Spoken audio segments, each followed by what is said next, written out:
Today, I am thrilled to finally be able to share with everyone our plans for Stone Story RPG Part 2 because Part 1 has not been as successful as I hoped in the global launch. I wasn't sure if we would be able to afford Part 2, right? We have to pay for the developers. It takes a lot of time, it takes a lot of money. I think people are often surprised by how much it actually costs to develop a game, even a game that looks so simple like Stone Story, but actually is very complex under the hood. However, last month, the team and myself, we figured out a way that we could make the production work for part two.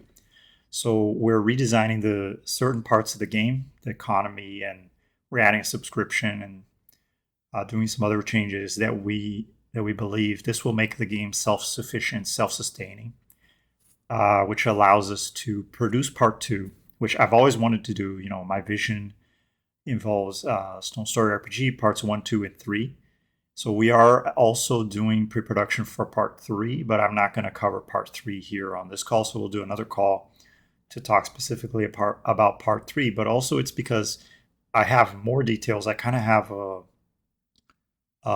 stronger piece of information to show about part two. We're prioritizing that first, as that makes sense, right?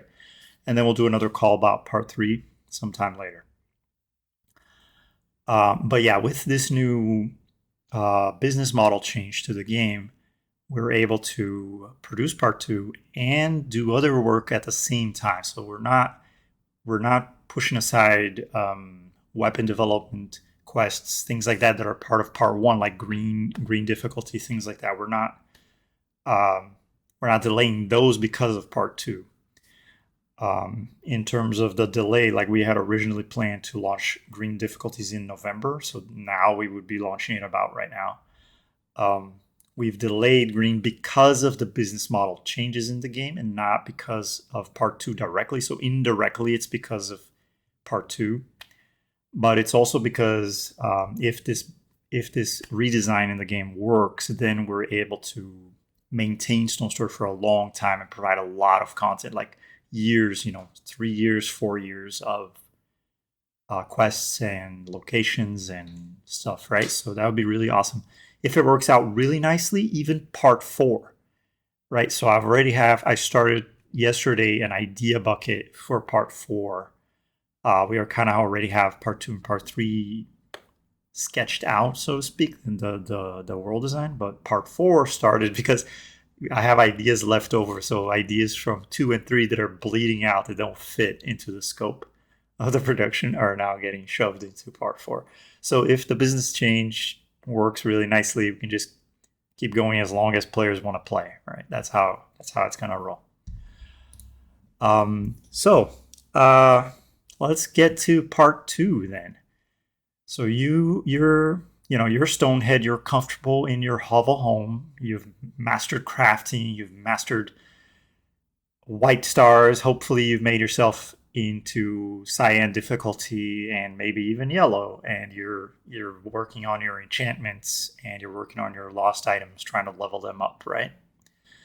You've mastered the 8 surface locations, the caves, the haunted halls, etc. You're all familiar with that. You know exactly what to expect. But you know that the dark world is much bigger than that. It's much bigger than those 8 locations. It's time to take the leap. It's time to ascend. And we enter the stream of the silence. So you may notice the art style. So I'm going to be showing concept art in this presentation. It is not the final ASCII art. I do already have some final ASCII art. Maybe I can share that in the chat at the end of the presentation. Some of the characters that I've already drawn. But for the purposes of the storytelling and the story arc and the architecture of the game, we are doing AI generated images which are fast and look great, and I'm going to be showing those here in this presentation, which give us the foundation on to build a story. And it also gives us ideas, so it allows us to generate lots of different ideas and see which ones kind of create interesting character traits, physical traits, environment details that we might have not thought of. So this is, the purpose of concept art, and we're using AI generation for this for the first time. So we're trying that out to see how that works for this project. So you're at the bridge, you stare up into the stream of the silent. It's a vertical beam of green energy, and it stretches out endlessly into the sky. Through some crafting ingenuity, you modify your items and you figure out a way to climb into the stream. I'm not going to spoil exactly how that's going to be in the game yet, because I want that to be a bit of a surprise, because I think it's funny. But let's just say you figured out how to ascend, and but you're not sure where the stream is going to take you yet. So you leap in and you start ascending. You're propelled up by the powerful energy of the stream. You try to ignore the many motionless bodies and the out of reach treasures that populate the stream that kind of float past you. And, of course, you've heard that Acropolis is up. You even helped, the other stonehead who wanted to ascend. You helped her ascend, and that gave you the confidence that, yeah, you too can ascend, and maybe the stream is the way to go. But if Acropolis is up there, then what is Acropolis? As you float up through the stream, you approach a large construction. So you see this construction from underneath. You don't realize at first that it's a city, although that you were given to believe that it is from information from some of the other characters.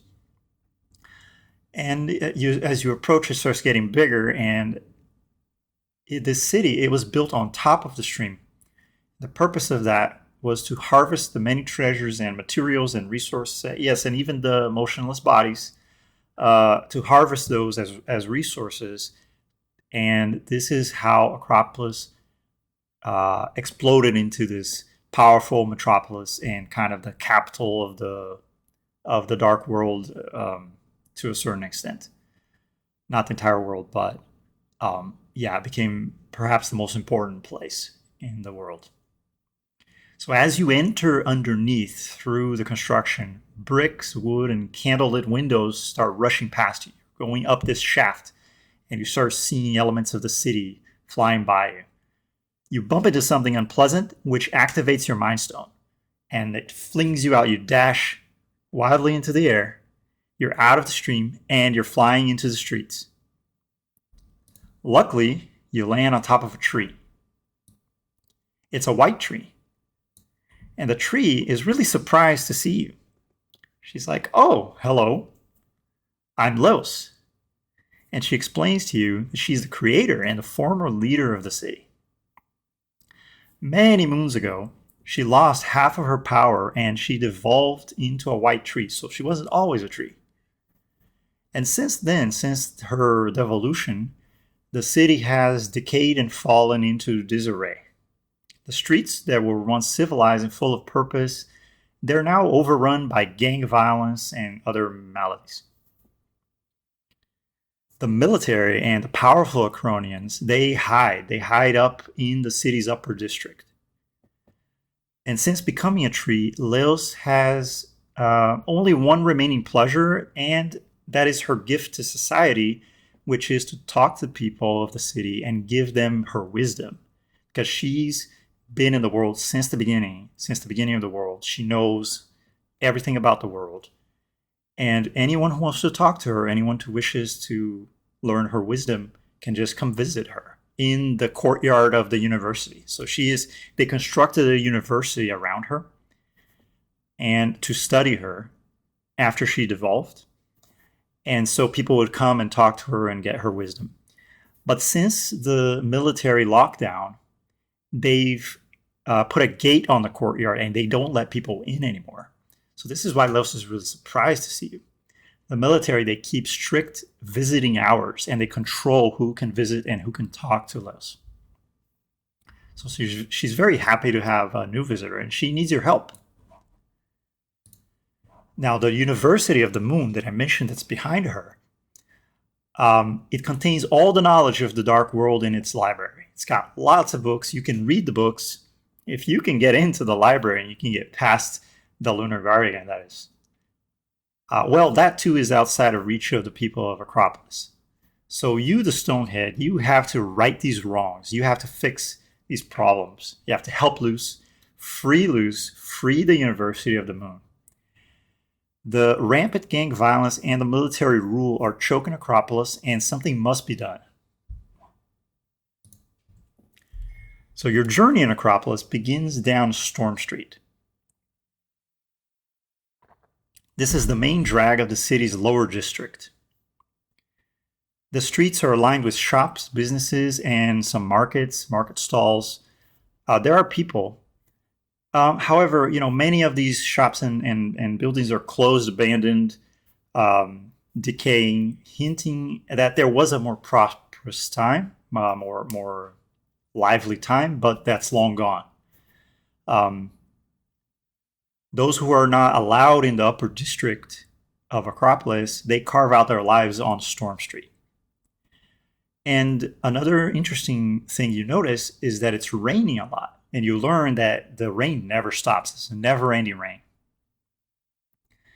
At least the rain helps to sweep away some of the filth. Now, something else you notice is that the street is slightly angled. And the water from the rain runs down the street. So you follow the flow of the water and the flow of violence, and you come upon a large circular area. It's got a drain in the middle. This area is known as the Cistern Arena. What used to be a waterworks project, it has been converted into a pit of destruction. So it's a fighting arena. Now, here in the Cistern Arena, bookies take bets and the strongest warriors take the round. So can you join the arena? Can you fight and win? And can you become the champion of the arena? We'll see. Leader of the Slick Rocks gang and leader of the arena is Mossy Meldra. She rules the lower district. She's a formidable warrior for a half, that is. And for those who don't know, the halves are, you are a half. There are different types of stone folk, different sizes. And half is a pejorative term used by the tall Acronians who consider themselves the normal size, and they call you a half. And so is Mossy. So Mossy is a half, and the halves are generally less powerful, but Mossy is very skilled in combat. She's got nice poison weapons, she's got a nice arsenal, and she has followers. She has a gang. So she's a very formidable opponent. She, like I mentioned, she oversees the Cistern Arena, and she loves to watch the fights. She's kind of crazy, and her madness is, it's kind of kept in check by the military from above. It's the only thing that she's afraid of. She's afraid of the military coming in and wrecking up her scheme. So because of that, she maintains some order in the city. She maintains just enough order in the lower district. Plus, she bribes some of the guards and to ensure her survival, to ensure the survival of the gang. Now, restoring freedom to Acropolis won't be an easy task, but you've got some help. So this is Dunbar. When you leave the Cistern Arena, you meet Dunbar. He's a winged Acronian. So like I mentioned, there's different types of stone folk. He's a winged one. So he's just naturally born with wings. It is how it is. And this allows him to go to the upper district. You can fly up and down. You can go down to the surface if he wants to. So he's a very powerful ally to have in Acropolis, and he knows his way around. Due to their natural mobility, the winged ones are highly regarded in Acropolis. So they're kind of like the aristocracy of the city. And they are a favorite in the military because they're very strong. Dunbar, on the other hand, he chose an academic career. He was interested in helping Laos when she devolved, so he joined the university and he learned what he could about alchemy and crafting and enchantments, and he dug through the history of the Dark World and everything. So he was this big He became obsessed with wisdom and knowledge. However, he's ashamed that he nowadays has to hide in the lower district because of his duty to Leos. So he didn't want to abandon her and go to the upper district. He loves her, and one day he dreams of setting her free and helping her. So every day he takes care of her. He tends to her roots because her roots are being attacked by poisonous moss. So every day he takes care of her and keeps the poison moss from taking over. So that is going to be one of your first goals. One of your first quests is to help Dunbar to destroy the moss that is plaguing Leos.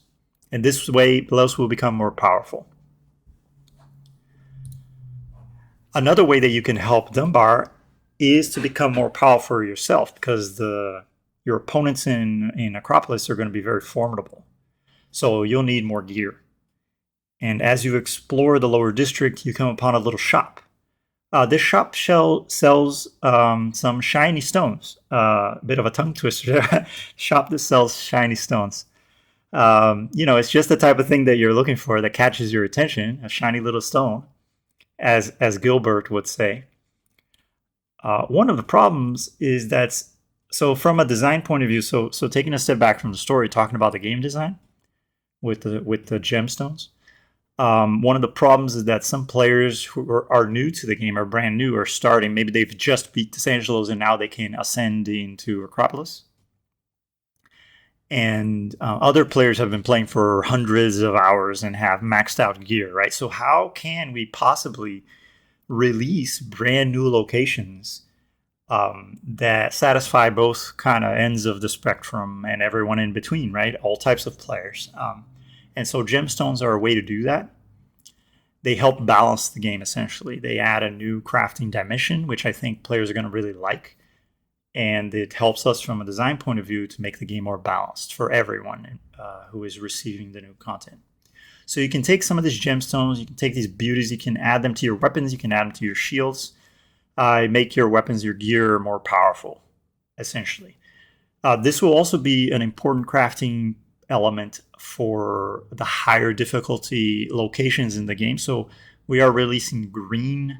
So green locations, it should be possible to beat if you have like double enchanted items and maxed out, like plus 21 weapons, an arsenal of plus 21 with double enchantments on some of them. You'll be able to clear green locations. But we are also going to release, with part 2 of Stone Story, we're going to release the blue locations, so blue difficulty tier. You're going to need gemstones to clear those. Your enchantments aren't going to be enough. So it adds this extra layer of late game, not only early game, kind of helping you step up quickly in the early game, but it's also late game crafting. So this is what I mean about the balance. And if people have questions about that, I'm happy to answer any questions in the Q&A session at the end. Now, building this new system with gemstones is risky and it's difficult. It's going to be a lot of work. But if we can get the system right, then it's going to be a really great thing for the game. It's going to make the game a lot better. So there is a lot of upside to pursuing this, pursuing the gemstones. Now, as you climb your way, you work through the lower district, you climb your way up to the upper district, you start to see things that you've never seen before. You see the lanterns, you see balloons filling the sky, and you also hear something that you've never heard before. It sounds like a crowd of stonefolk, crowd of people that's having a good time. So people having fun, that's something you've never heard before in the dark world.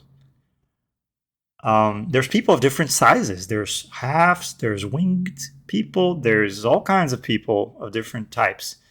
And they're all having a good time. And they welcome you. You're welcome to the Funweather Fair. This is where the games never end. Every day there's a different game, different mini games. And this could also be an opportunity. So one idea that I had is that we could take some of the games from the community and integrate them in here into the interface. When you come to Funweather Fair, there are going to be the built-in games like Spin the Wheel and Turn Over the Cards, so like the memory game. So we're going to design 7 different mini games, one per day of the week, and they rotate every day. But we could also have an interface that shows games created by the community. So from the Stone Jams, we've had Snake, Boxman, Tetris, um, so many games. There's Asteroids, Blackjack, and then people in the next Stone Jam might make even more. Maybe once we release Funweather Fair, we could do a specific Stone Jam that is focused on or has kind of like a side theme where people can create mini games just for the fair, right? So there's an opportunity here to integrate the community generated content into the fair. I think that's going to be a lot of fun. And I need to think about this a bit more, but it's a direction that makes a lot of sense for the game. It kind of is what we've been doing, right? This whole time, people who have been here since the beginning have seen all the stuff that we've done in the Stone Jams, and so integrating that like fully into the game, I think, is going to be a really important thing. Now, moving away from the fair, so you work away, you've complete the games, and you're re-energized. You're happy now. You had some fun. You decide to explore further the upper district, and suddenly the fun ends when you realize that you see what might be an impenetrable area of the city, fortress. There's a massive thunderstorm above this constructed set of towers and walls, and you don't really see a way to get in. And however, maybe you found the source of the never-ending rain that drops down into the lower district. It seems to be dripping down from this fortress. So what else is up there, you wonder? Well, if you do manage to get in, here's a small glimpse, so a little spoiler of what's in the Thundering Fortress. This is Ernst, the agglomerationist. So Ernst was once the star pupil of the University of the Moon, the one that is behind Laos that I showed earlier. However, he agreed to come to the upper district and turned his attention to darkness. He is preparing his next bizarre experiment at the Ring of Resurrection. So what can you expect in part 2 of Stone Story? You'll find the same quality art, same audio that you know and you love from part 1. We're not changing the style, same animation quality, everything. Audio as well. Raphael's still on the team. He's going to do a whole new soundtrack just for Acropolis. And with parts 2 and part 3 added together, I have calculated approximately 2.5 times the content that we have now. So, in other words, that's going to be about 12 new locations altogether, plus quests. So we're going to have, around 18 new quests coming that we are designing. We have some that are already designed and some that are in early concept phase. We had this great idea with the Stone Jam submission from Luna. So we have the Dragon Pet. We want to write a quest for that. And we want to include the Dragon Pet as a built-in character in the game, kind of like the ghost from Throwing Stones quest. So we're going to put the dragon into part 2. It's going to be part of the story in part 2. We're also adding, like I explained with the change to the business model of the game, we're adding a subscription. Now this is optional because all the content in part 2 is free. It's accessible to everyone on PC, on mobile. Same game, if you already bought the game on PC, you'll get access to part 2. There is no additional purchase necessary. There is this optional subscription that is mobile only. And what this subscription will do is that it will remove ads and it will make treasure skipping and craft skipping automatic if you're subscribed. So you'll get like for example, when you're opening all the treasures, you'll get a skip button. You can press that and then it'll skip the treasure opening and you don't have to see the ad anymore. Also, with the subscription, you'll get a lot of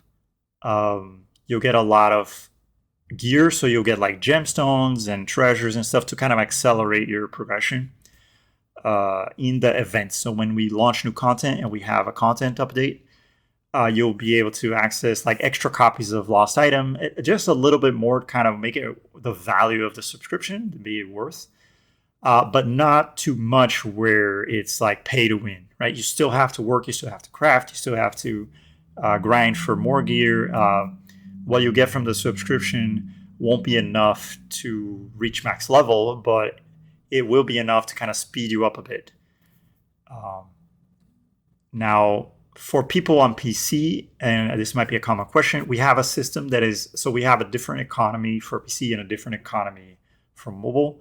And so we have a solution that balances out the two scenarios, right? So we're thinking about all the players with these changes. And if anybody would like to subscribe already, while the subscription in-game is not currently available, you can subscribe to the Discord server. So we now have a Discord server subscription, and it appears that you can only do it on the PC version of the Discord client. And if you do join our Discord subscription, you'll get 1 month free of the in-game subscription when it launches. We're planning to launch it towards the middle of December. So second half of December, maybe January. Pretty soon, basically. We're developing it right now, and we're going to release it as soon as it's ready. It's kind of like the top priority right now is the new event system, the subscription, this whole change to the business model. So if anyone who is subscribed, we already have several people in the Discord server who are subscribers and supporting the project, and all those people get access to a private channel where you get some spoilers, you hear some of the news first, some of the art that I'm making for part 2, I'm sharing in there first before sharing with the greater community. Plus, you can ask me questions in there, and you'll get the free in-game subscription when it releases as well, to kind of offset the costs that you'll have with Discord. Because the Discord subscription is pretty good for us because Discord only takes 10% of the fee, so it's actually really good for us compared to any other platform. That is it. That is part 2. Spoiler, first look into part 2. Stay tuned for more. We're going to have more of these calls where I'll maybe do an equivalent of these for part 3. But also for part 2, as you can see, there's a lot to unpack in part 2. And so we can expect, more discussions like this. We're going to look at some of the art. So now, why don't we jump over to Stone Jam? So we have the video, and we'll do an activity on Discord. We'll see if we can do it that way, and we can watch the video together. So this video that I'm going to play now is the Stone Jam submissions. We had 75 submissions. We had to split it into 3, and so this video is going to have like 1/3 of the submissions from you guys. And it was a really crazy jam. It took us so much time to process all the submissions, but now we're almost done with that. I've already given out almost all the rewards to everyone. So if you made a submission to Stone Jam and you didn't receive a reward, check your DMs, because I DM'd everyone, and some people never replied. So just I can't give you the reward if you don't reply to me in DMs. Okay, let's get started with the Stone Jam then. And get your questions ready for the Q&A. So after this, we're going to do the Q&A. Let's see. We can watch YouTube together in the activity. Never tried this with a large call. I can paste a YouTube URL. Okay, that's interesting. I do have the URL for the video here. Let's try that.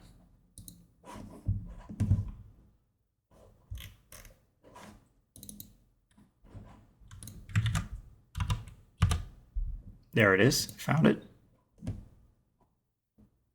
Okay, wait, pause. How do I max? How do I full screen this? Okay, there we go. All right, I'm gonna hit play on the. You got Stick Story by Goop, Mimic Pet by Biddy45, Faux Cosmetic by Diarrhea. Wonderful name.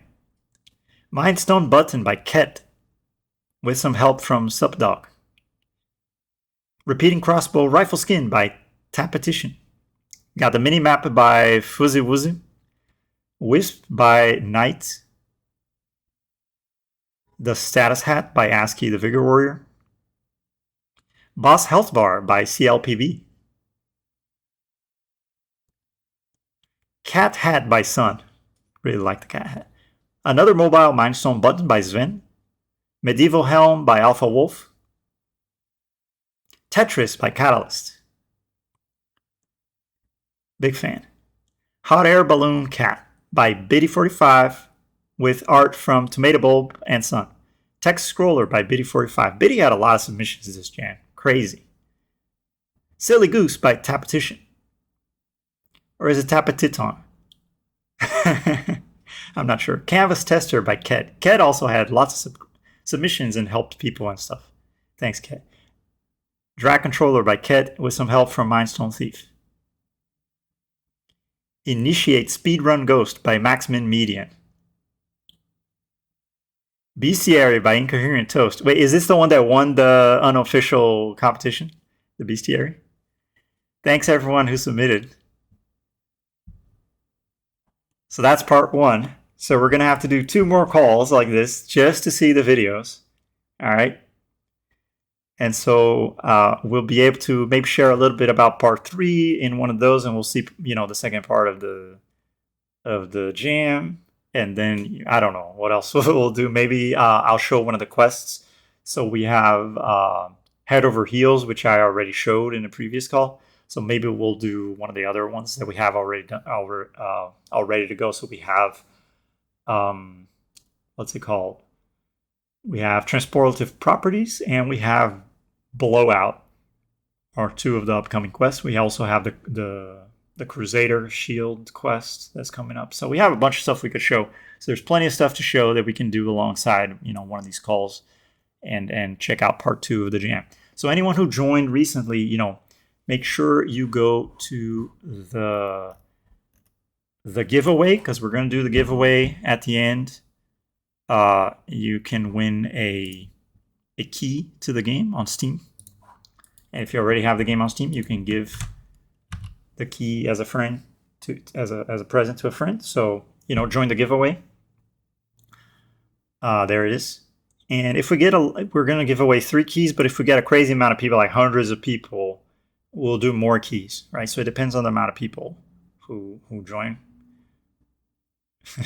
Give the key as a friend, yeah. Yeah, I mean, it's your key. You can do whatever you want with it. Okay. Just so I'm not forgetting everything, I want to take a look at our agenda that was planned. So okay, let's do the Q&A now, and then after the Q&A, we'll do the giveaway. How does that sound? Okay. So, any questions? You can come on voice and ask, or you can post it in the text I'm reading now. So just let me know, and I'll be happy to answer. How to determine the... Oh, hold on. I think I think my headphones might have been... Wait. Yeah, I might have had the wrong headphones this whole time. It's weird that I was hearing the audio from... Okay. All right. Can someone say something?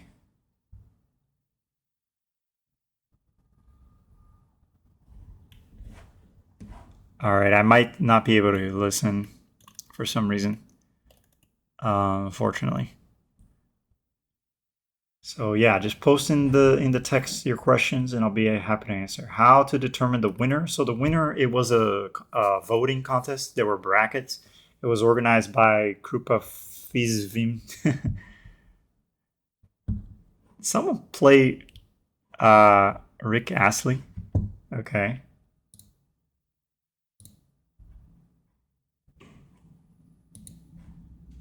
I enjoy it.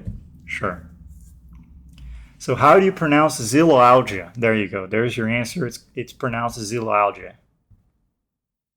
But yeah, I guess that depends of where you live.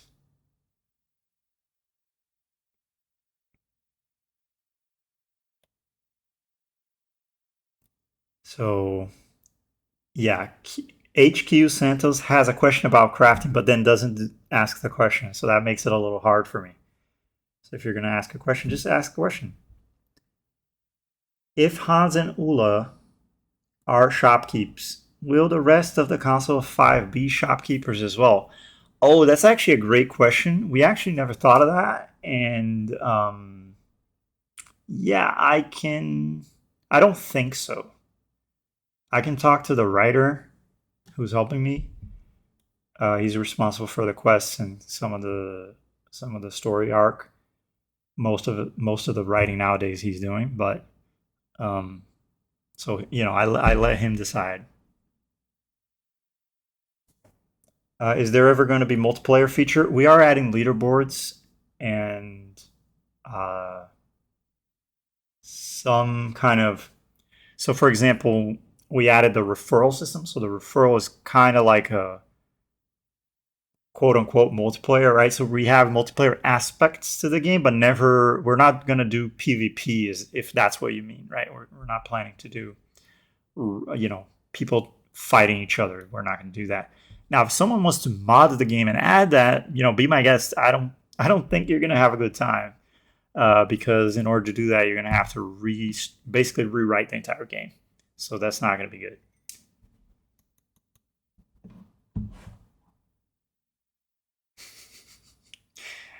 Okay, let's stop the activity. Um, I left. Okay, Sporu has a question. Would Stonefolk slowly dissolve in the Rain City? No. No, they don't. You mean like over thousands of years? Maybe. But not really.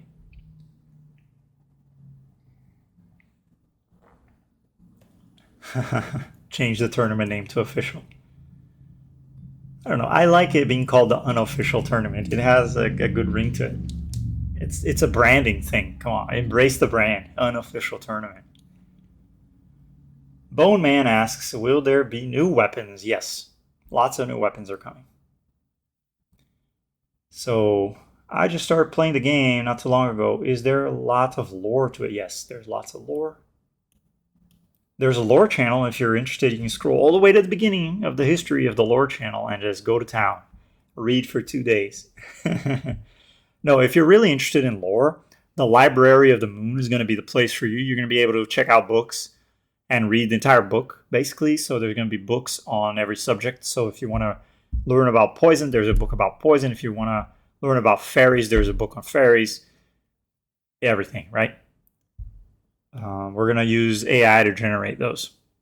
But we'll also check them out. We'll see if they make sense, and we'll maybe do some corrections manually. So we'll see. Yeah, that's the plan anyway. We'll see if we can get there, but hopefully we can get there. That's the plan. Is it possible to get another chest tier? Yes, we are releasing multiple new chest tiers. So we just released the Skull Pinata recently. So you can get the Skull Pinata from the Haunted Gate. And we're releasing the Emerald Egg pretty soon. It's going to be part of green difficulties. We're also releasing the Sapphire and the Ruby eggs. So we're releasing a cycle of 3 different eggs, progressively more powerful. And yeah, those are going to be like parts of part 2 and part 3 of the game. We're going to release the eggs.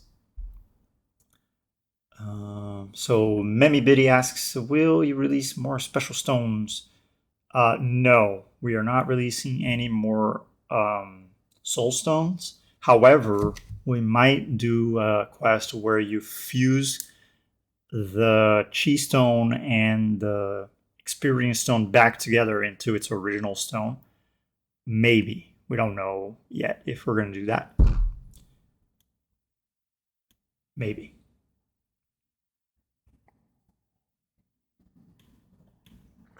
Will the repeating crossbow receive a balance change? I don't know why you're asking that. I think it's pretty well balanced right now. But if you disagree, let me know the reason. I've said before there will be cutscenes. Oh yeah, I mentioned there will be cutscenes. There are cutscenes in part 1. So kind of like when you cross the river, right? Or you cross the bridge, there are these cutscenes. We're going to do cutscenes like that for part 2. So when you ascend into the city, for the first time, it's going to be a cutscene for that, and then maybe we'll do 1 or 2 more. I don't know if we're going to be able to, but so at least 1 cutscene for part 2, maybe a second one.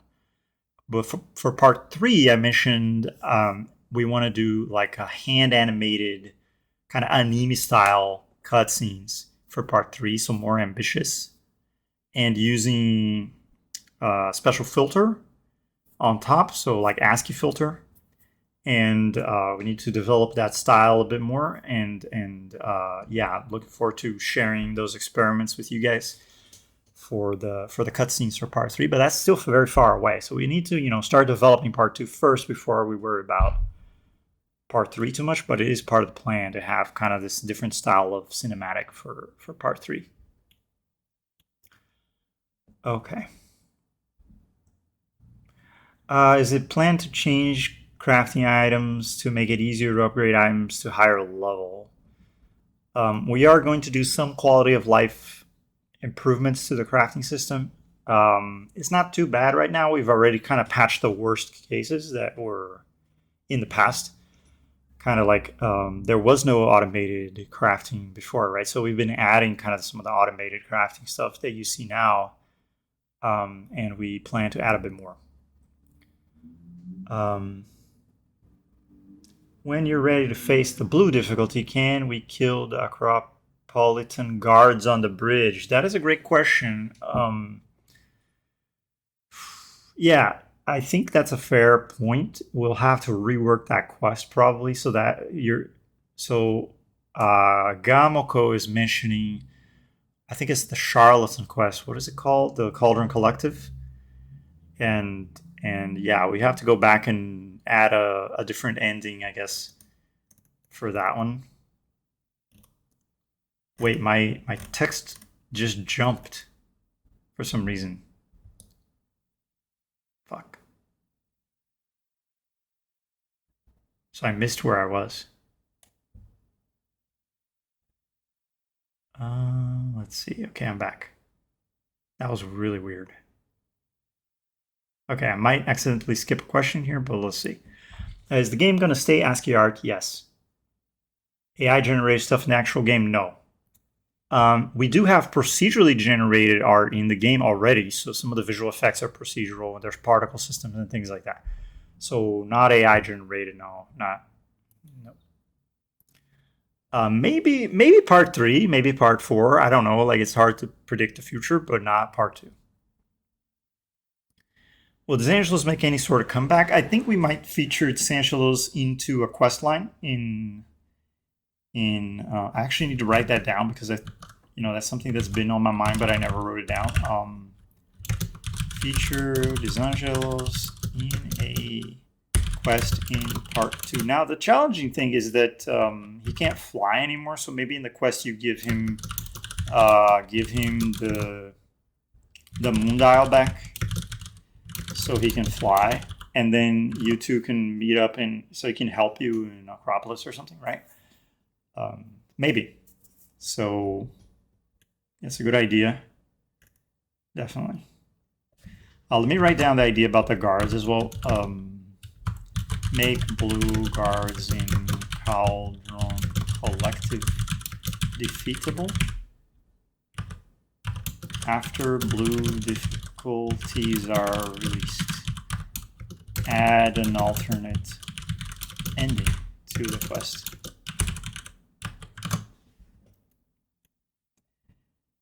let's see.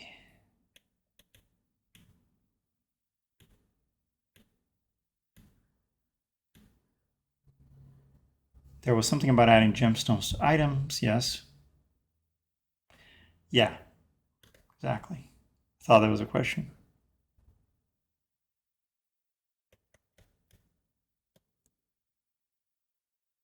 Pickaxe as a weapon? No. Sorry.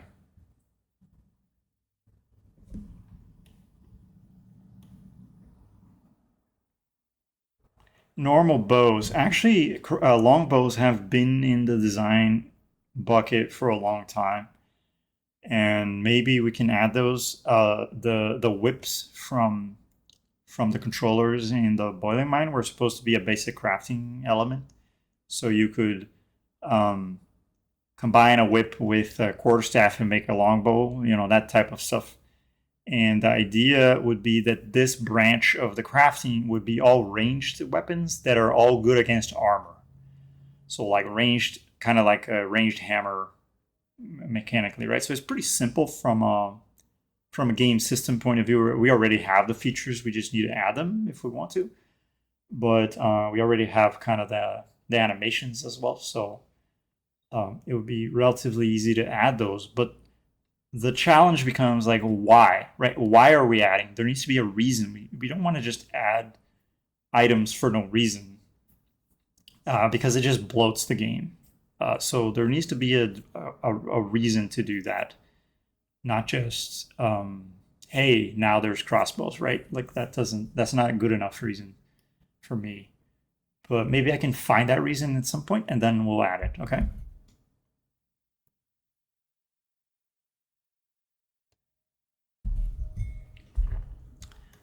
Can you enter? So YH wants to enter Stone Jam. Yep, go into the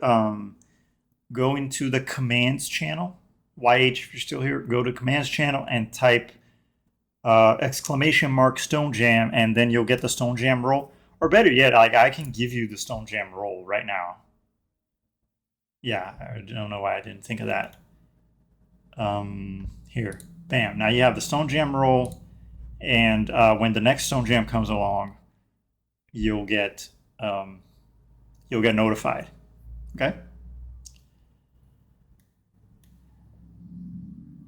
There'll be new enchantments. No, I mean there's already different ranks of enchantment all the way up to 21.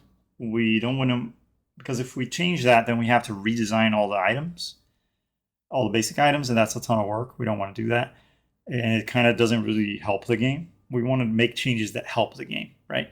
However, we're adding double enchantments, so kind of yes to your question as well, because double enchantments are going to just add a second stat that you can enchant, and so it kind of changes how enchantments work, but it doesn't add a new type of enchantment, right? We are in the gemstones. The gemstones are kind of like a second type of enchantment already, but the mechanics of the gemstones are going to be very different from the mechanics of the enchantments.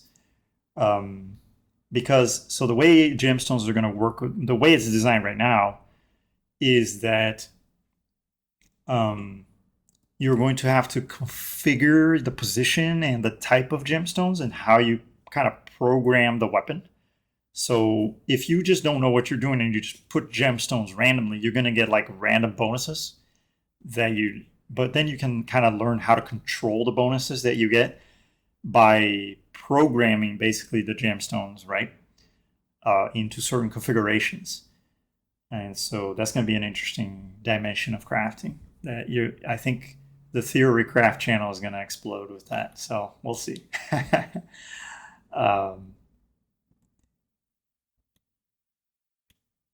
Reading to the game. Yeah, I am adding reading to the game. Massive buff potions for offline farming. Doesn't consume ingredients. Really? I don't know. Maybe it's intentional. I don't remember anymore. Sorry, Alex. So Gamer asks, you said before there will be cutscene. Yeah, I already answered that. Sorry. Will there ever be an in-game method for autocrafting? There already is autocrafting, isn't there?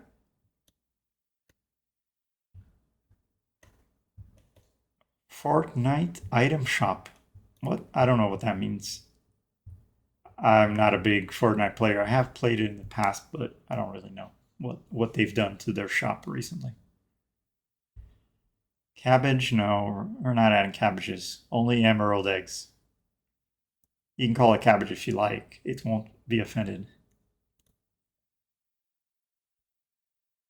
Pickaxe weapon would be possible, but it's kind of like with the crossbow, we need to find a purpose, a reason to do that. We don't have a reason, so we're not adding.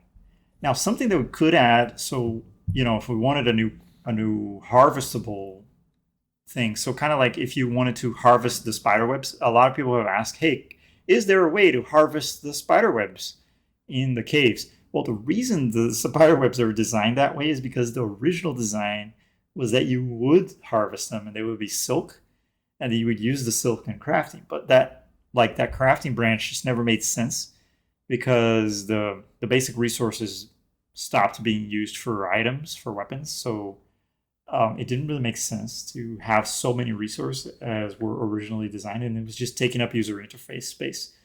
And so I cut a bunch of the, even palm leaves were there was a completely different lore and many things changed. So the spider webs stayed because they're decorative. There's no way to harvest them, right? If we were to add a pickaxe, there would have to be a reason for that. Okay, so the library books will be curated. Yes. Yeah, I'm going to choose the book I want. So I want a book about fairies, right? So I'm going to use AI to generate the book, and then I'm going to read it. And it'll be like a short book. It's not going to be hundreds of pages, but it'll be maybe like 50 pages, 30 pages. I don't know how big it's going to be. And you'll be able to read it in a couple of sittings. So that's kind of what I'm thinking for the books.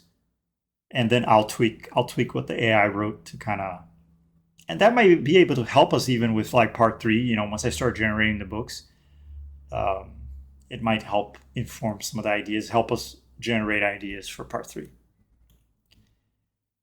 Let's see. Will we fight a council of 5 member? We've talked about that in the team, and the poison one might be an opponent. We don't know, so we haven't figured that out yet. Can you target specific enemies? We could think about that. We could create that into a lost item where you can kind of program what it targets with stone script, I guess. We do have the adaptive blade, which automatically changes to the element. So that's kind of like the first glimpse in that direction. But we're not going to add, manual targeting as a core gameplay feature. Maybe in part 3 or part 4, you never know. We probably want to change the game mechanics a little bit with each part. And so perhaps, unlikely though. More items to be crafted. Yes, we're adding Towering Shields soon. So the Towering Shields is ready to go. We just have to create the event for the Towering Shield. That's it, and then we release it. So I think we're going to release, before the end of the year, we're going to release Head Over Heels. And then probably there will be the Christmas break. There will be the Christmas event. And then in the beginning of January, there will be the Towering Shield event. That's how I'm imagining it in terms of new craftable item. It's a craftable item. It's not a lost item. Will some endings of quests affect others? No. We try to keep the quests separate so that it's easier to develop and people don't get lost. That's the trouble, right? If you start making quests that are interacting with each other, then players can get stuck inside a quest and not understand how to progress, and that can be really frustrating. So it's risky to do that. There is a small thing. So when you do Croaked, there is an ending, a special ending for Croaked, where you can move Gilbert to the waterfall location, right? If you never do that, then Gilbert doesn't appear at the waterfall location. And there is another quest that goes to the waterfall. That's the Throwing Stones quest. So we kind of do that a little bit, but it's not, it doesn't affect your choices. It's just a background element. Gilbert is just there in the back, right, for the background. So it's not a big deal to do that type of stuff. We can do that. No problem. Increase move speed with something. Yeah, we've actually reserved one more point of move speed. Actually, it's really hard to increase movement speed because there's technical limitations to the engine of how fast you can actually move in the simulation. And so there's actually space for one more thing. So we're thinking of a potion. We're going to add 5 more potions and maybe more. So there's possibilities of doing like runes, using runes as crafting materials for potions. And so one of those potions would be the agility potion, and it'll make you move extra fast, right? Maximum speed, basically. So yeah, there's that. Maybe you can go super fast for 1 minute, something like that. Question, is there any lore about the bashing shield? No. The reason there's no lore about the bashing shield is because the bashing shield was the first lost item to be created.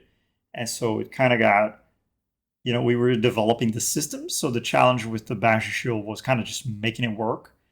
And we needed, something as the pilot or the prototype item, right, for that system. So I really don't want to remove the bashing shields from the game, and I don't want to go back and have to rework it. And so yeah, there's no lore for it. If people want to community lore for the bashing shield, it's open. If someone wants to, do fan story for the bashing shield, be my guest.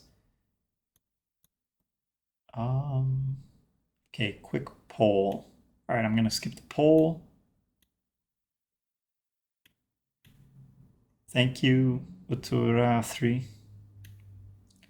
Will we see more of those 5 consoles? Yes, we're gonna show all 5, hopefully. Yeah, that's the plan.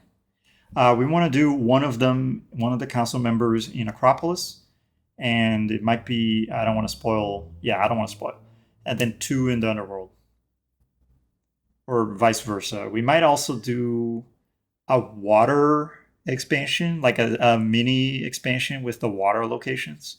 So it'll be like three extra locations. You go under the river, in the caves, caustic lake in the caves, and then you dive into the molten copper that's in the bloody mines. And yeah, one of the council members might be in that expansion. I'm not sure yet. That's still kind of speculative. We're talking about it. Fire cat. I don't know. What's the fire cat? Sorry. Let's see.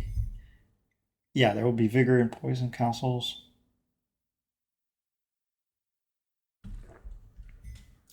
Hey, look, people are asking, is there going to be anything that's not ASCII art? Everything's going to be ASCII art. When I say a different style for part 3 of cinematic, it's still going to be ASCII art. It's just going to be very different from anything you've seen. Incredibly. Oh my God, my text jumped again. I don't know why it does that. Fuck. I think I need to go up.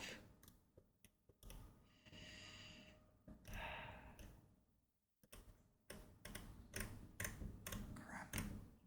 Okay, I found the fire cat, which I don't know what that is. Not gonna lie, I haven't played the game very long, but it's looking amazing, impressive how someone. Okay, thank you. Thanks for playing, man. All right, stop asking about the pickaxe, please, or I'm gonna have to mute you. I already answered that 3 times.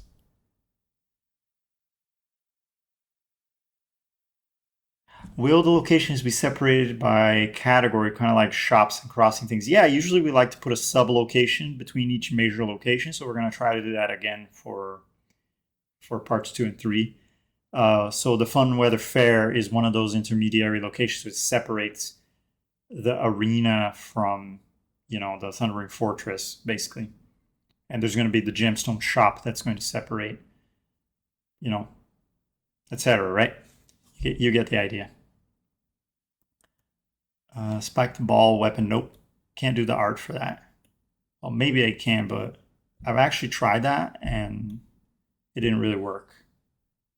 It ended up being the grappling hook, so we got something out of that. Um,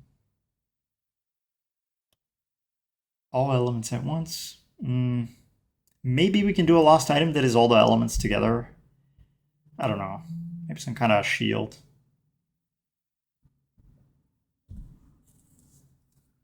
Moonstone get a cost balance? I don't know what you mean by that. There's no cost. Oh, for the crafting stuff? It's already been adjusted. It was really high before. So what you're seeing is the improved. It's the improved cost already. Um, let's see. Catalyst asks, will there be any super rare and expensive items in the game priced in the millions of key or crystals? Actually, we are going to add a system where you can sink resources. You can spend, as much chi as you want, as much wood or stone or tar, bronze, um, and you'll get a time benefit from that. I don't want to say too much more about that system because it's still in development, but we are going to do a bit more with the resources. We're also adding one more resource. Some people might have noticed in the game dev channel, I spoiled that. There's a little hidden Easter egg in one of the images. But there's a new resource coming. It's going to be in part 2. Will there be in-game method to do cutscenes? Not sure what you mean by that. To create cutscenes? No, we're not going to add tools for creating cutscenes. Maybe we can do something with the quest stone at some point. But we've wanted to, but it's really difficult.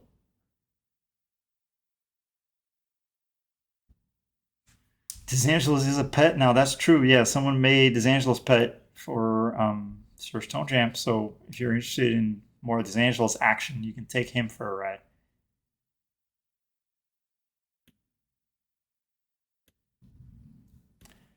What are the plans in ETA for exposing Quest making API? That's a tough one.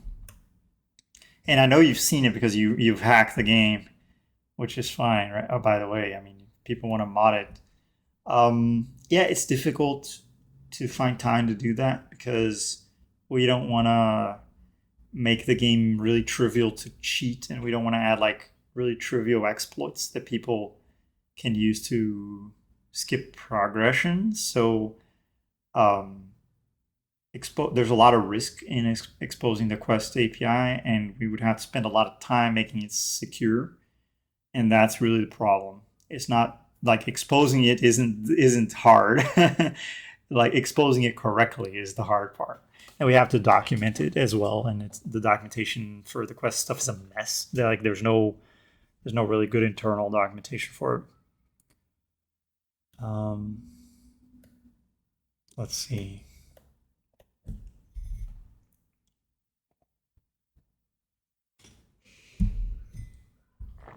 Oh, thanks, Mimi, Mimai Biddy for recording. Ping me when you share the recording. Ping me or send it in a DM. Thanks. Are there future plans to skip cutscenes? What? So you can skip the bridge. No, not the bridge. You can skip the river, but I never added that button to the bridge. I guess we could add it. Yeah, it's annoying. I know. I'm sorry about that. Just never got around to it. I apologize.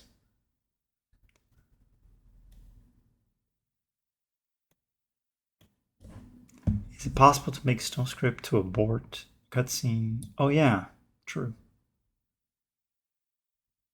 I'm only recording the audio, Malisover, because I wasn't able to get the video to record correctly.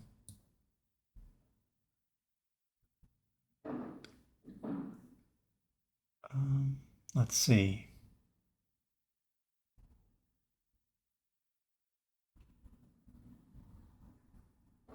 Will we see a new crossbow?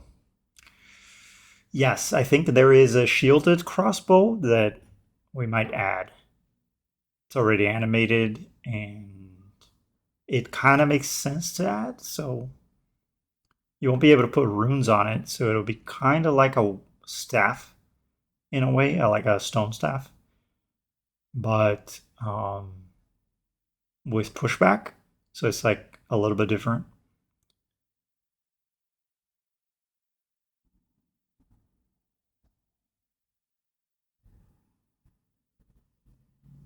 Summoning these angels. Okay. Are there going to be, so Cassie asks, are there going to be more weird weapons like seats and anchors? Maybe. I don't see why not. It's just a question of opportunity. Yeah, we have a set of weapons that we're already planning on adding, and then, we're probably going to, at some point, we're probably going to need ideas, and then what we do is we'll dig through the submissions in the suggestions channel. So the suggestions channel is kind of like the repository for all the ideas from people, and then sometimes we take a look in there when we need something, and we see if we can combine two ideas together, or some idea in the suggestion channel inspires the actual solution in the end. I'm not good at giving credit to people in that sense, so I'm sorry about that. But like sometimes I read through there and it just gives me an idea that isn't exactly the same, and it's hard to. I'll try to start telling people, "Hey, I'm using your idea" or something like that. Right? I'll try to start doing that. Let's see. But I think for some of the suggestions, you can just see them in the release notes. So especially in the upcoming patch that's almost ready to go. I delayed it because of this presentation, but it's got some suggestions already in there, I think from Biddy. All right, there is a Stone Jam submission that turns repeating crossbow into rifle. Oh yeah, there's some skins for weapons, which is pretty cool. Crossbow that fires hammers. Okay, sure.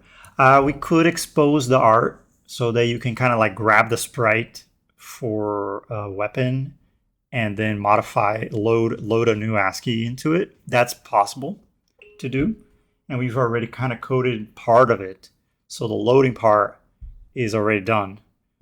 And we just never added the API for kind of grabbing a reference to the art. That's something we could do. Would be nice to do that for backgrounds as well, for characters, enemies, pickups, everything in the game. Basically, you can grab a reference to it, grab the art on it, load a new art piece into it. Be very different from kind of like the stuff you do with advanced draw, where every frame you're drawing, you wouldn't do that. You would just one time on load, you would grab a reference and stick a new piece into it. That would be the correct way to do it. Okay, let's see. Inventory management. We do have filtering that's designed. It just hasn't been implemented yet. Biddy asks, will we see what happens to all those dead bodies? Yes. They're not dead. They're just unconscious. What made me choose ASCII art? Well, in 2013, I learned how to do ASCII art just as a hobby, and I really enjoyed it. And I started getting better at it. And I was like, wow, it's really fun to do. And then I started animating in ASCII art, doing little animations of like just the guy lifting weights, a little stone guy picking up things. And I did a walk cycle and things like that. And then in 2014, I needed a new idea for a game. And I needed the game idea to be something that I could produce myself up to alpha version kind of on my own, and I would have to do the art and the programming and everything by myself. So I picked ASCII art because it was something that I was having a lot of fun doing and I was comfortable doing. It was also very productive for me, very fast to do. And so I did some experiments. I created some characters. I did the bat. The bat was the first one I shared on social media, and people really liked the bat. And so I felt confident about that direction. And then I started sharing more stuff. And yeah, I just kept going from there. So it worked out. The choice worked.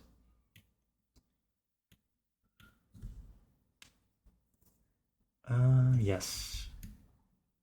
No, not on the same stat for double enchantments. They have to be on separate stats.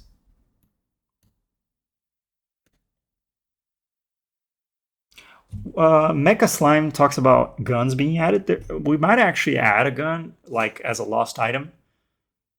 That's the interesting thing about lost items. They can be kind of like out of world items that just came through the world fountain, right? Just floated up, and wild things like a rifle, right? So I think like a blunderbuss type weapon, and it has a knockback when you shoot it. So when you shoot it, you get pushed back.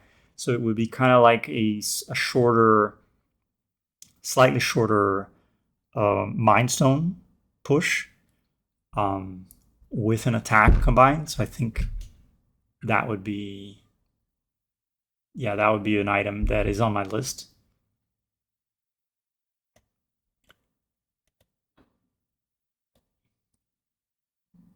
Will gemstones have levels like enchantments? Maybe. I'm not sure yet. I think we will merge the gems together on the anvil. That's how I'm thinking about it. There's going to be like 4 or 5 different levels of progression for the gems.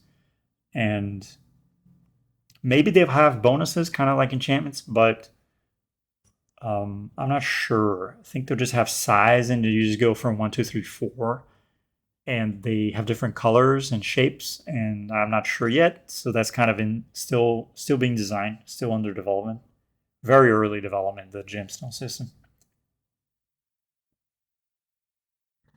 If you're interested to see how it looks, just scroll back into the game dev channel. And you can see some of my initial. There's a thread about it, and some of my initial ideas for it. Will the mini games be optimized on phone? We're actually trying to optimize the whole Stone Script machine so it all runs much better. So the mini games have actually been optimized in this jam, and we haven't included the patch. Some of them have been improved, like Asteroids has been improved. So yeah, we'll and also mobile controls, so like touch controls, have been added to a lot of the mini games as well. So it's coming in the update, in the new update.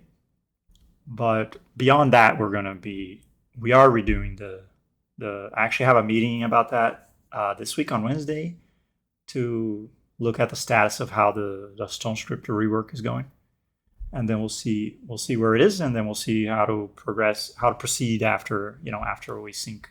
I'm meeting with the engineer who's working on that. Okay, is the library a chill place where there are no dangers? Nope, it is not. Did you miss the Guardian? That picture of the Guardian, I'm particularly proud of that one. Like, that was a lot of work to prompt that image. Um, let me let me share. It just looks so freaking cool. Yeah, I'm loving this image. Oh, speaking of health enchantment, that is due for a rework. I think for green, we're going to. It's on my list of things to fix, and so I'd like to fix health enchantments so that they're a viable strategy. They don't necessarily have to be powerful, but they shouldn't be bad for you, right? They shouldn't have a negative effect on your offline farm, right? Which they do have right now. So we need to fix that at least. I think in terms of power level, where they are, they're okay. Like, the numbers are okay, but just the way the mechanic works needs to be adjusted so that they're beneficial instead of being harmful. Yeah, we'll do that probably at some point. Let's see. I've wanted to upgrade the shovel. We're actually going to be upgrading the grappling hook pretty soon in an upcoming quest. So yeah, we can do upgrades for the basic gear. That's not a problem if there's a reason to do it. Longbows, would there be in a book about crossbows and how they came to be? Yeah, I think there would be a book about different weapon types. Maybe, I don't know. We'll see. When we get to the library and we start rolling out the books, then let's talk. Give me the ideas then. right? It's a bit too soon for book ideas, okay? But just in general, that's that's the general idea. But we don't have a specific list of books at this point that I can share. um, yeah, we could add pickaxe and we could add whips. We even have the animation for the whip already. So like, it's more about having a purpose in the game, having a purpose in the system.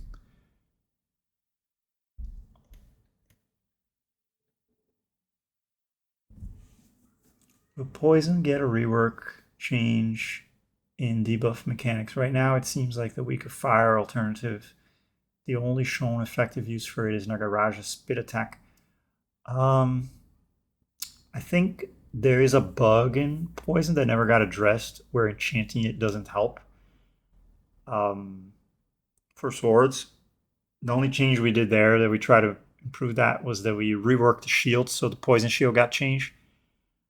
But then the poison swords and wands and stuff still have a problem, so we'll have to fix that. I think it's hard to say when that'll happen because there's so much work to do. Towering shield is one-handed, similar to compound shield, but it just has different stats, different abilities and stuff.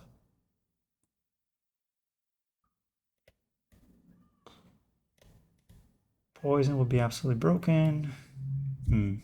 Poison's already pretty strong. Yeah.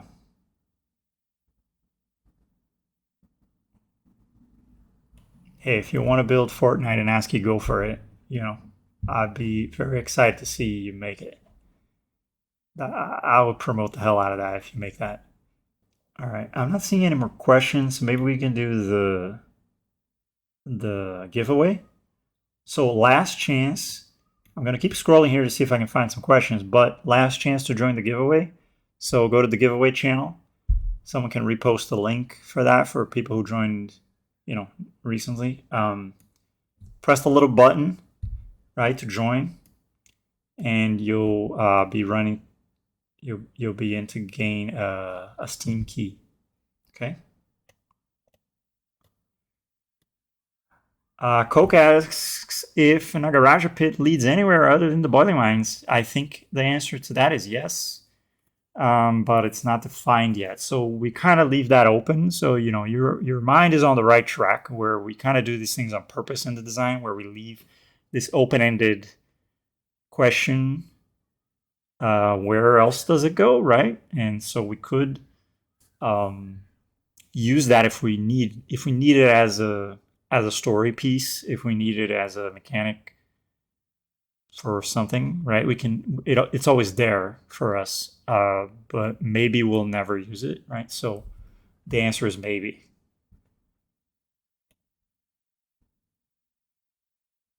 Probably goes to the underworld. Yeah, just like Biddy said. But I don't know if we're going to tie that in to maybe a quest or something. We could. There is the miner, right, who you talk to in part 1, and he says, hey, if I learn more about the tongue, then I'll contact you. Like, we can bring that character back, the controller, the mine walker, as an NPC and kind of drive that plot forward. There's also the Great Feast. So what happens with Nagaraja, right? Does she eat the world? Or he, sorry. Does he eat the world? We'll find out.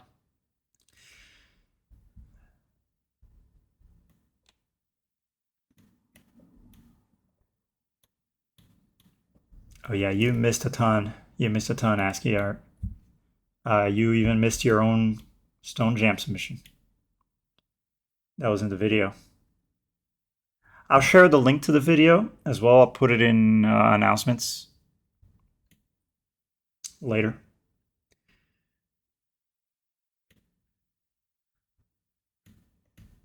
Okay. All right, I think I'm done. I've caught up all the way to 12:11.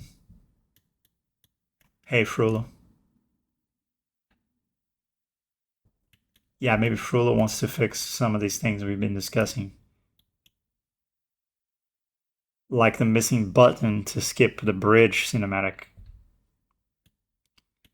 Or the health stat, health enchanting.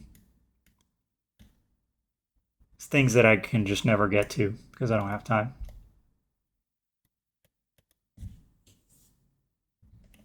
I'm also going to start giving other people in the community, people who have, stepped up and participated a lot and shown that they're trustworthy, and start giving some people access to the code base and start getting more collaborative development. So small problems like that if you guys want to fix, it's possible. Please don't DM me asking for access to the code base, because that's not going to happen. But I'll reach out to you and we'll talk. All right, I'm going to stop at 12:18 on the chat, and we're going to do the giveaway now, and then I'll come back and see if there's any more questions that I missed. Okay, so we're going to roll the giveaway. Last chance to press the button. Congratulations to Skeleton Soup, M Gamer, and Wayana. Congratulations, folks.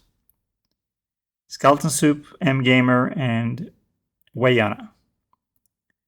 All three of you got a free Stone Story RPG key for Steam. In case you already own the game, you can give that key to someone else in the community or to a friend. Yeah, thanks for joining the giveaway. We'll do more of these in future calls, maybe with other prizes. As new prize types become available, we'll include those as well. Congratulations.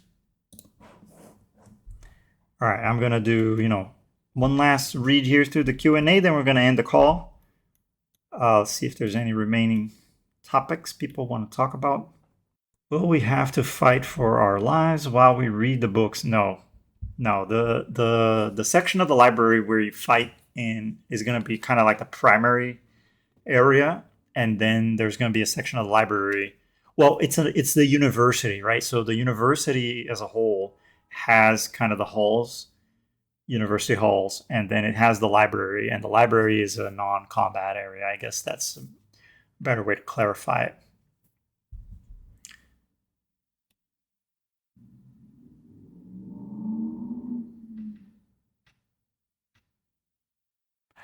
Interesting idea. Can we get router as a color? Yeah, we could. It's kind of like an inside joke, I guess. It's not really functionally relevant, is it? It kind of feels like a waste of time to go and add that to the API, and then I have to document it. And well, maybe I don't have to document it. It can be an Easter egg, but I don't know. Feels like bloating the code for no reason.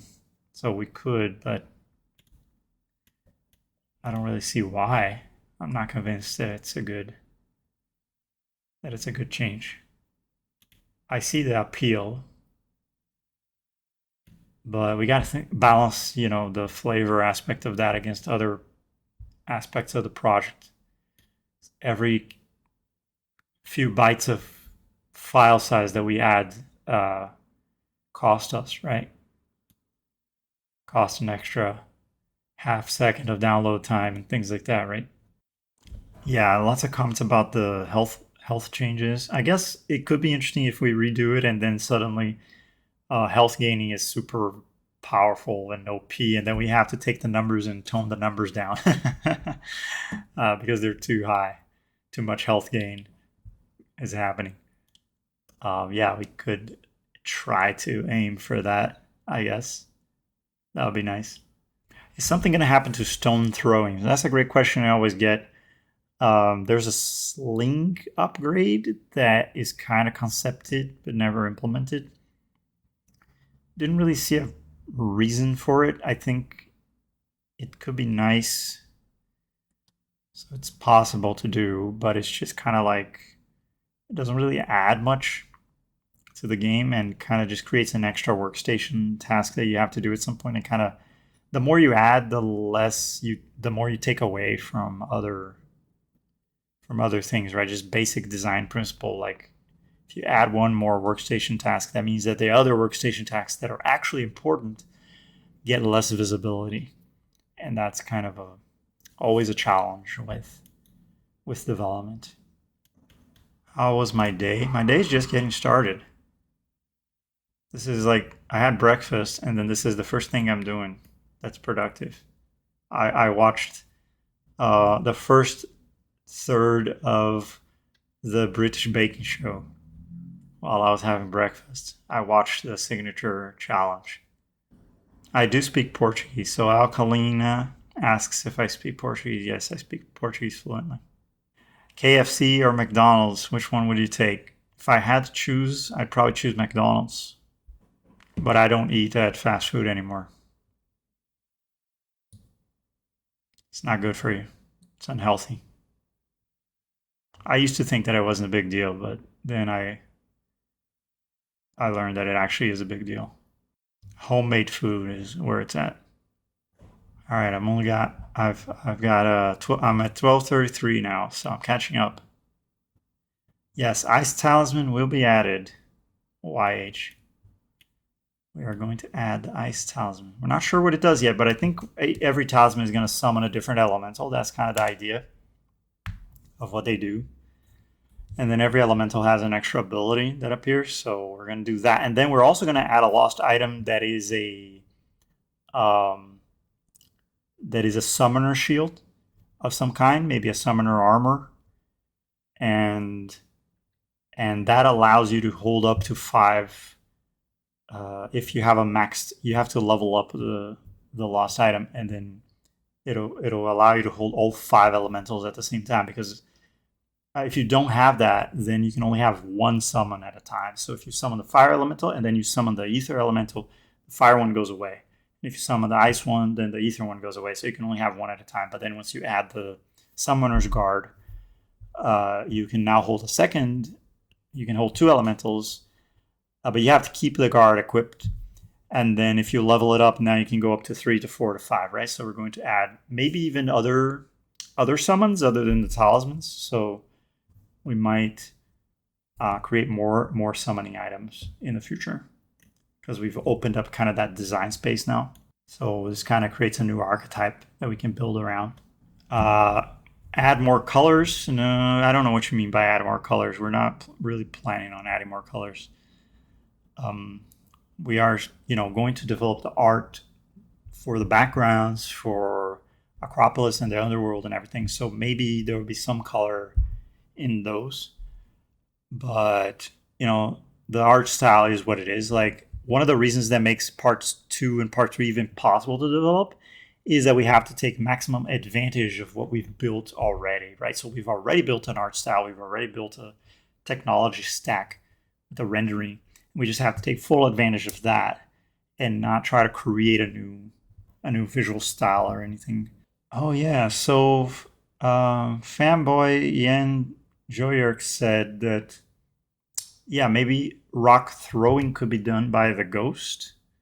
That's a cool idea. We were just talking about summons. So summons just in general, right? Because the fire elemental consumes fire runes, right? Why not have a summon that consumes stones or all the other resources for that matter? So that's a good idea. You can put that in the bucket. So I guess that's a question by Krupa Fizvim.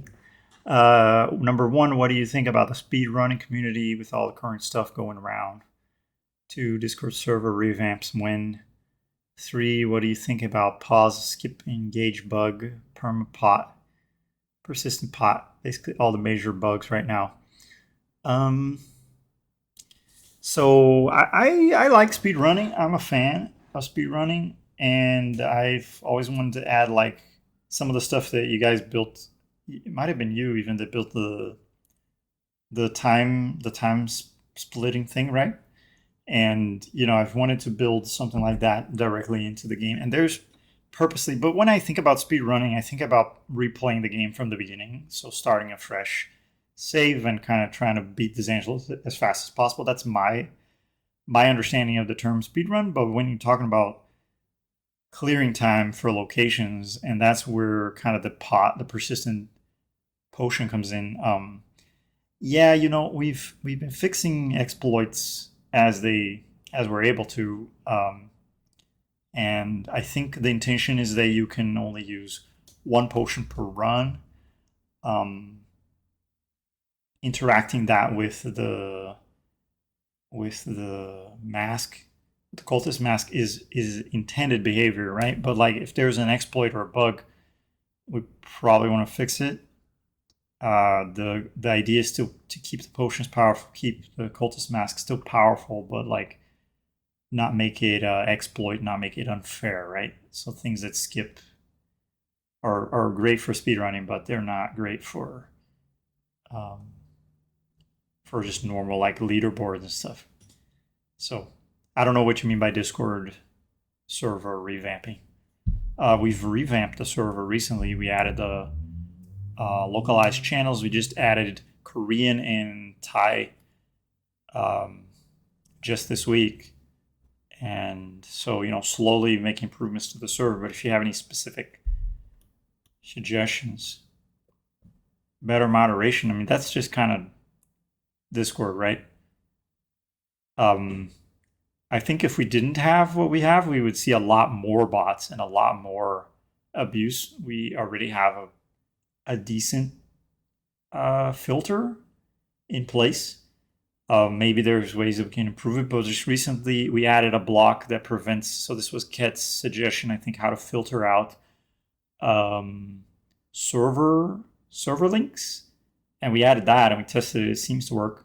So as new, so people can't post obscene images with server links anymore, with invite links. We've removed that as a recent change, which is unfortunate because I don't mind people sharing their server link, right? Kind of sucks because if you have like your server and it's it's like a normal, maybe you're a game developer and you have like your server and maybe you can share it in off topic, and I don't care about that. That's fine by me. But it's kind of sad, to have to remove that because of people abusing it. It's kind of terrible, actually. Faux X and other coordinates. Yeah, we could. I think that's actually, something you guys could help with. Some of the people who are going to get access to the code base. These extra extension, extra exposing of StoneScript API. Yeah, definitely something that can be done. It's always been my plan to expose the entire array, like the whole collection of foes that are in front of you. But the problem with that is that it also exposes exploits so that you could like just set the health of the enemy to 0, right? Things like that. And so it's a lot of work to do that properly. That could be a community project if people want to take that on to kind of expose that correctly so that it's not exploitable. That would be awesome, right? Like if you guys want to get together and work on that, and but also, you got to think about the entire work that is involved. It's a lot of work because it also includes the documentation of giving me the changes to the manual and things like that, right? So it's you got to do the whole cycle. You can't just do part of the work and expect me to do the rest. Please don't create more work for me. I'm already going to have to merge the pull requests and do code reviews of all the changes. So yeah, please, if you're going to do that, do it correctly. Okay, I've reached the end. We actually see the Ascension guy in Acropolis just like he promised. I don't know, probably. We are going to have about 8 to 9 quests in Acropolis. So, yes, I think. And it is a she. But that's not very important. Yeah, I think so. Could be an important character. That was the whole idea, right, of that character, was to create this kind of this liaison to Acropolis. So after you get to level 60, I've thought about, so there's this option of merging the experience stone with the chi stone together. and doing like the Paragon Stone or something like that, right? And you can get bonus skills, so kind of like talent tree type progression, where you can spec to have bonus damage against certain types of enemies, or bonus damage with ranged weapons, things like that. +1 attack speed is kind of like a really powerful bonus talent. Plus health, plus armor, regen, all those basic stats. We could have a talent tree that improves them. We could also have some triggered abilities. So kind of like every time you're attacked, there's a 10% chance. So like a uh, fire soul talent, something like that, where when you get attacked, there's a chance of applying a fire debuff, things like that. Basically, reusing the existing mechanics, reusing the existing systems, and creating a talent tree that kind of gives you small improvements. That could be fun. That could be a really relatively cheap thing to add and would add a lot of late game progression. I've been kind of pushing off late game progression stuff because there is still so much work. So the game development logic of this is there's still so much work to do in the early game. And unfortunately, like you guys that I'm talking to now, you're the late game people, like at least middle game. And but actually most of my work needs to go into the early game because that's where the majority of the players are. And I mean like 80% of the people are all early game players. And and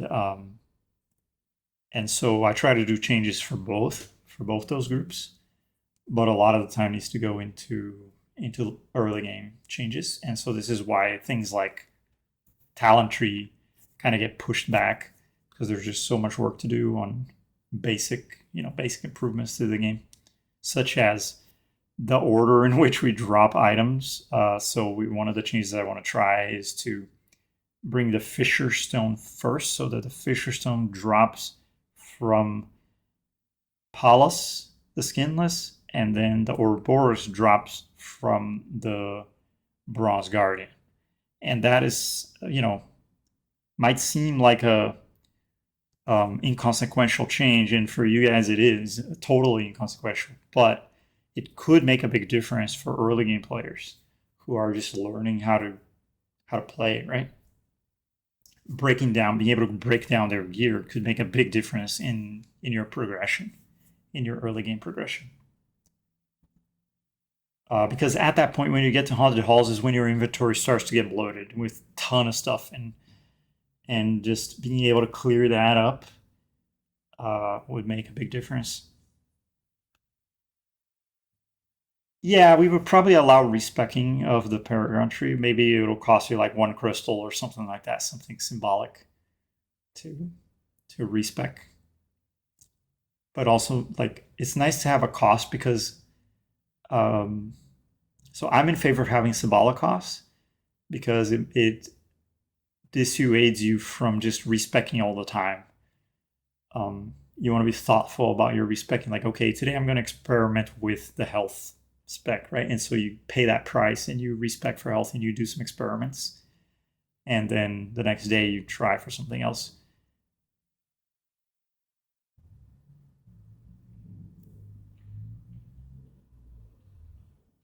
Push stronger for new elements for players. Towards elements. I don't know.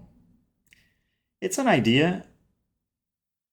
I don't feel like that connects with any of the problems we're seeing. So we do see the data, we see the problems in the player behavior where people get stuck or give up, and that's what we're trying to solve, right? We need to improve the engagement, improve the fun, basically. So we measure the retention as a proxy for how much fun people are having. So the goal is just to make the game more fun for everyone, and small changes like drop order of items can affect that.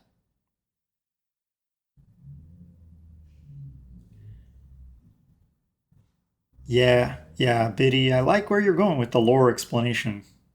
Very true, very true. Thank you for that. Yeah, skill tree is what we were mentioning about the late game upgrading. So you reach level 60 and that unlocks the upgrading of your, so you can fuse your XP stone together with your, the more I think of, the more I say it, the more it makes sense. But like, are you going to give that back to Leos? So it does have this kind of tie to the story that I need to work on. It's not something that can be done lightly. If you reunite those two stones together, then maybe you just give that to Leos and she comes back to her former glory, right? Except she has shed her dark side, right? So she won't be the same because she split into Zoologia and Leos, right? So she's lost her evil and her selfishness and all the negative emotions and jealousy and vindictiveness, like all that she's shed. She's lost those parts. She's only the good stuff now. So she wouldn't be the same. She would be reborn as a completely different character. So it could be interesting as a plot pivot, as a plot point. So maybe we reserve. We could lock it. We could say like in order to.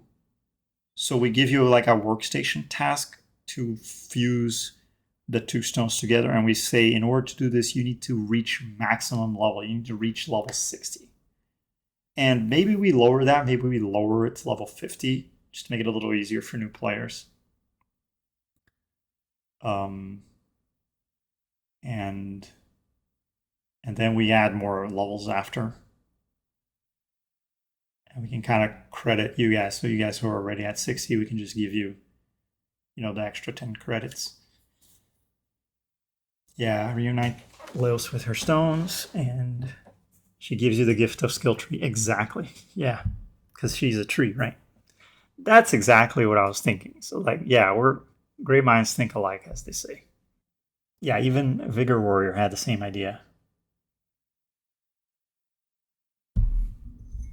All right, 2 more minutes. I gotta go. Any last question? I'll take one more question at most, right? If nobody's got one, that's great. Maybe I'll just start sharing some of the ASCII art I mentioned earlier. I forgot about that. So let me share some of the characters. I think some people might have seen these already. So this one I think people have seen. Already.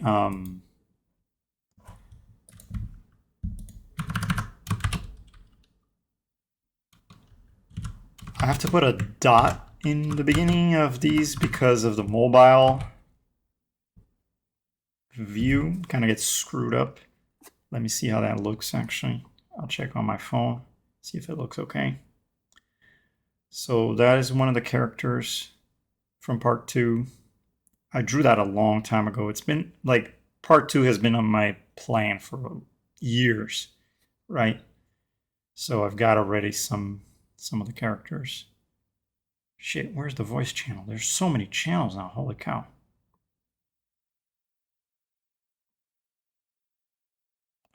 Okay, it does look great on mobile. All right, I'll share the other ones. Let's see. This one's funny. And I'll even put the name. So, you guys who played Wild Ride, you know the guy playing the instrument, the musician, the Skeletimi musician. Well, meet the accordion player. So accordion player is an NPC. We're not sure exactly if he's going to be someone you talk to or something like that, or if he's just going to be like a background element. But it's something that I want to add. Let's see. Here's a couple of enemy types.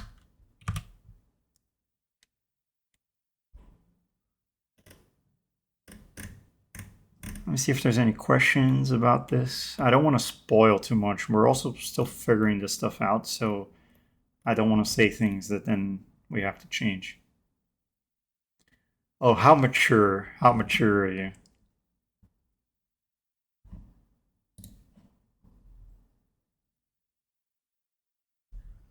A random cat. Well, we could take the cat hat and sure work that as a quest. Don't want to go too crazy on integrating these community things because there's limits, right, to how much we can do that. Here's one of the characters. This is one of the basic enemies. Here's another one. Oh, and Biddy, you did the jumping treasure, right? The mimic. Well, I have a mimic as well for part 2. That is not the mimic. This one is from the same level as the Pac-Man looking one up top. Those two go together. But let me get my mimic here.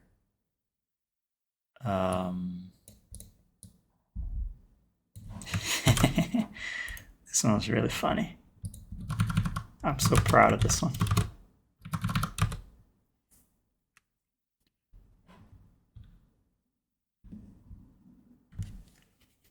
This is one of my favorite pieces of art.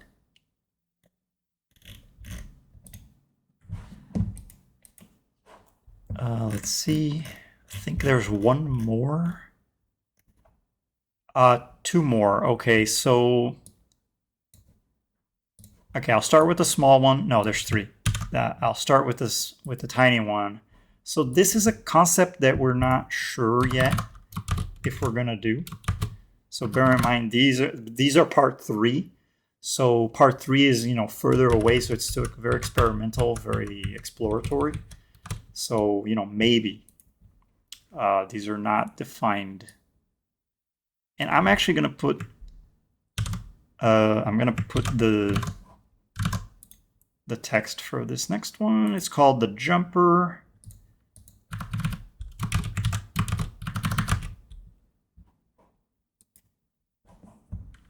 And this one is, so this is the last one that I have to share. And it is called Idea for a Mini Boss. This is something I sketched a long time ago. It actually it transformed into a couple of other characters.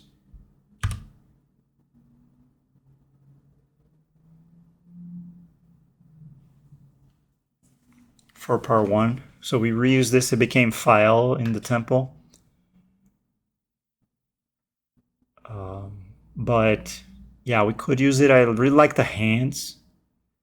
The hands turn out really great. We might actually have used those same hands in the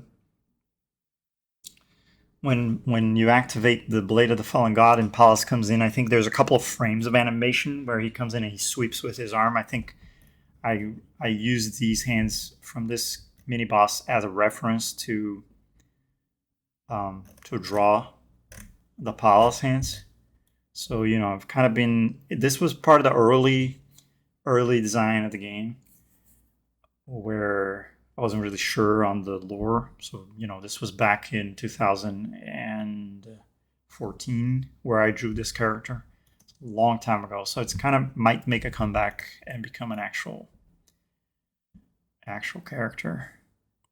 Yeah, Deadwood had kind of this more demonic theme to it originally. But I removed it. I changed Deadwood. A nice fish, Mimi. That's cool. Is that a whale?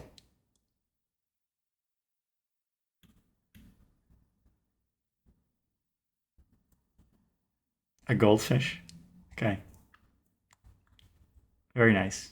I like the use of the symbol choices, the upper score, the overscore. I wouldn't have used those curly brackets exactly. I would have used the slanted ones, but very nice.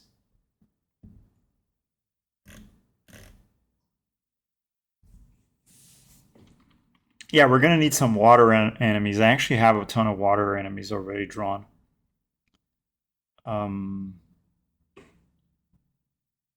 Maybe I can share some of that. Let me see if I can find it.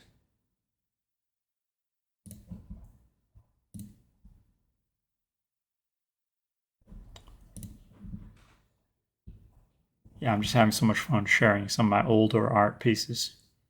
This is like the earlier, when I was still developing the style, you know. Oh, here's the first version of the bat. Check this out.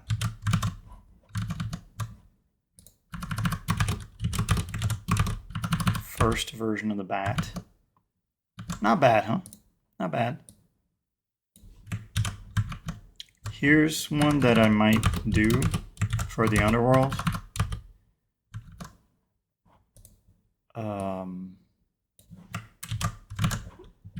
Here's one of the ideas for the fairy. Possible fairy.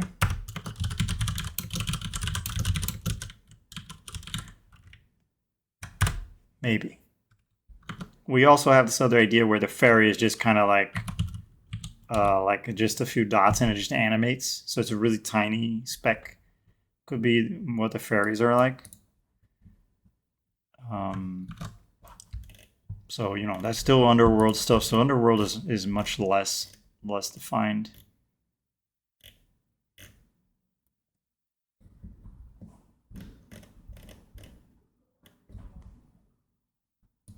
I do want to do crystal elementals. So chi elementals, basically. And here's my first version of those. But, you know, I'm not really happy with them now. This is very old style. So I might take another stab at that.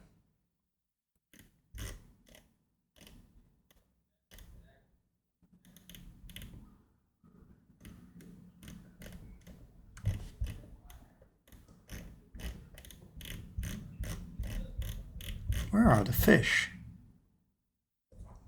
There's some crabs as well. So here's a crab that I drew that could be used in the underwater area. Oh, here we go. I found the water section. Okay. Some of the water enemies that I drew. I'm just going to start dropping them in.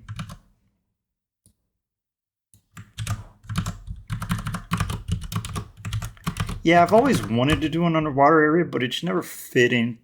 It never fit into the story. So that's why I haven't done it. Now, this dolphin is actually from JGS. It's not my art.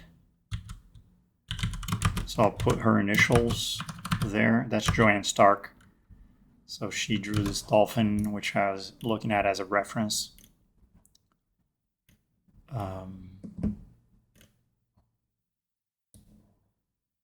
Here's a shark that also was not mine. This one's done by DP.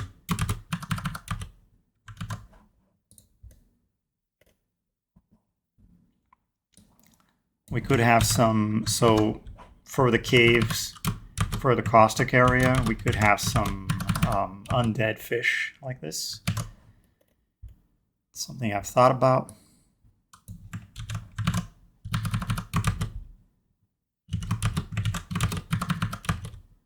Some normal fish.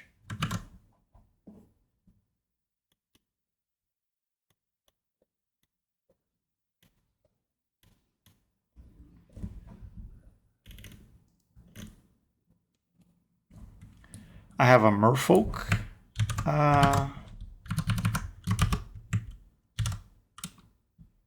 Which I drew this one.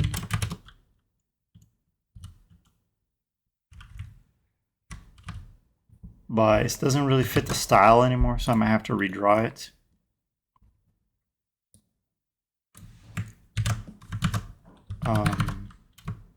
This one does fit the style, so this is like a eel or something. And I'm getting, yeah, that was the last aquatic enemy that I drew. That's it. And that's all for art spoilers. So yeah, I had this whole water area planned for part one, and I had to cut it because it didn't really fit into the story arc of how you progress, like through the different elements, and you go. Oh, we didn't really. What are we gonna do? Like a water room, right? Like I ended up not doing a water room. Um, didn't really fit, and and then for other, it didn't have to have a room, right? Maybe it could be a vigor location or a poison location. So it doesn't have to be water, but just didn't work with the story. So I had to cut it. Yeah, so that's why there's that tentacle in the river because it's supposed to be a spoiler, right? Kind of an Easter egg that you see and later you go down there. So hopefully we can do it. Like if the plan works with the event system and the new business model, then the probability of adding this water area becomes much higher, becomes almost certainty, right? So we'll do parts two, parts three. Maybe the water comes in between, so we could do part two. You go up to the sky, and then maybe part three you come back to the surface, and we do the water areas, and then part four you go to the underworld, or the other way around. So you go to, and maybe there's more water areas, right? So like we could, there is water in Acropolis, so there is the cistern and everything, right? So maybe there's a water level there in Acropolis, and then you go to the underworld. So that's part three.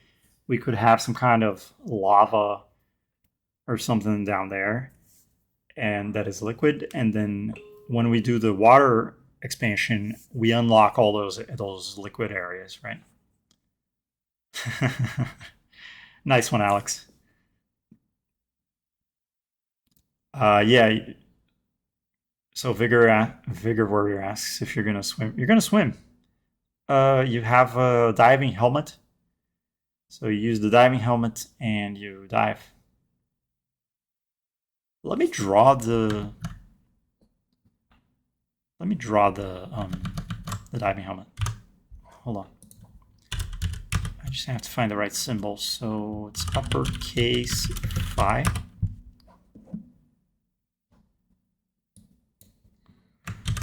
Uppercase phi.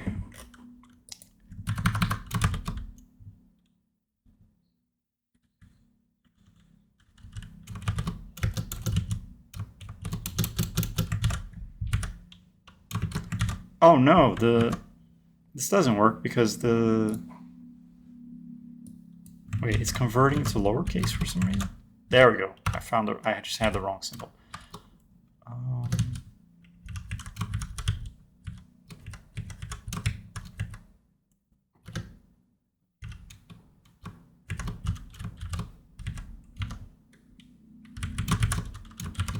I'm doing some art on the fly here. There we go. So, Stonehead with diving helmet.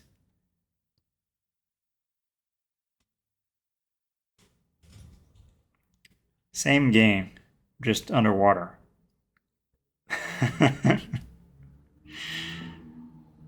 Maybe we have to slow it down a little bit. So it's like we give you a one movement speed penalty. So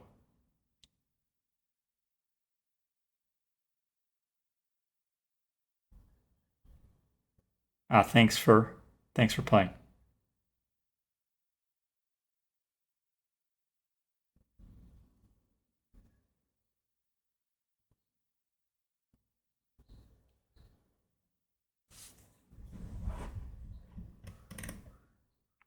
So yeah, maybe you need the speed up potion, right, for the underwater.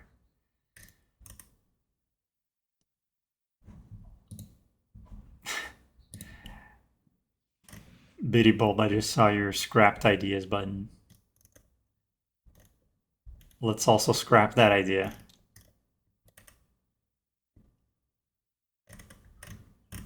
All right, I gotta get going. This was fun.